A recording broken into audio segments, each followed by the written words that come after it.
Hey everybody, Nick Espinoza, your chief security fanatic here, and I am traveling, so FYI, if there was some bomb-dropping cybersecurity news out there that I didn't get to, you know why. Obviously, I'll pick up all the live stuff when I can as I'm traveling, and obviously when I'm back. But for now, let's talk about the U.S. electrical grid, because it's seriously vulnerable. So what we're talking about is U.S. electrical grid news. Now, this is coming from Cheyenne McDonald of Engadget. Now, the U.S.'s outdated electrical grid is not equipped to handle the rising demands for renewable energy or the quote-unquote new normal threats of extreme weather, but also cyber attacks. Now, this is according to energy security watchdog SAFE, whose grid security project found that problems like blackout and shortages are becoming increasingly common. Without updates to both policy and infrastructure, SAFE warns that these issues are likely to get worse. Now, in a new report, SAFE points to events like the deadly 2021 power crisis in Texas, when millions of people were left without electricity during the winter storm. I believe multiple people died in that. Also, a 2022 shooting at a North Carolina substation that led to outages for more than 40,000 people. Somebody shot at the electrical grid in South Carolina. I remember that. Now, while instances like these are considered pretty rare, they're unfortunately becoming more common and par for the course. The report also highlights sophisticated cyber attacks abroad, like the historic hack of Ukraine's power grid in 2015. I've written about that. I've talked about that. It was a fascinating look into just cyber warfare in general. And so this is a huge issue.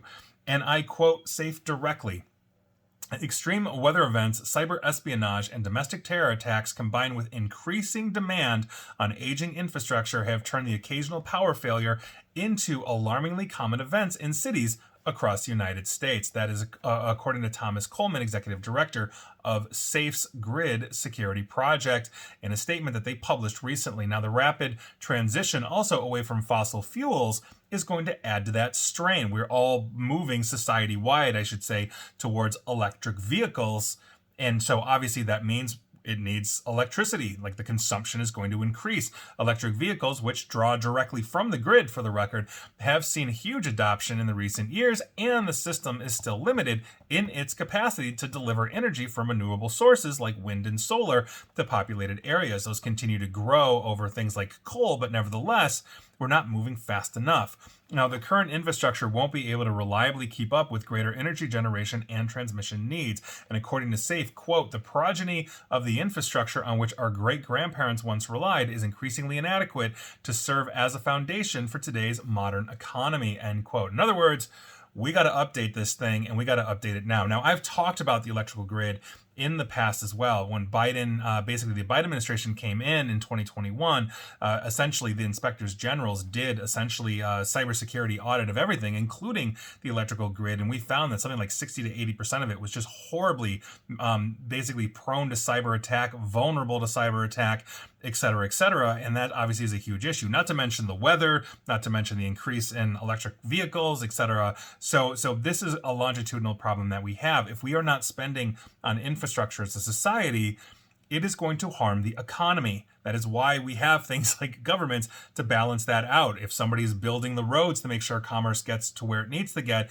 we're all building electricity. You cannot watch this video. You cannot hear this podcast. You cannot listen to my radio show without electricity. And it is absolutely needed. And so we've got to make sure that we are continuously pushing for improvements in the grid across the nation. I don't care where you live. Everybody needs electricity. It is one of those things that essentially drives innovation, because without it, we can't study, we can't learn, we can't even turn on the computers in any which way, shape, or form. So there you go, and that is your news of the day. And please like, share, follow me here on Facebook and Twitter at NickAESP, and please feel free to subscribe to me at YouTube as well. And as always, stay safe, stay online, and please attempt to stay private. Thanks, everybody.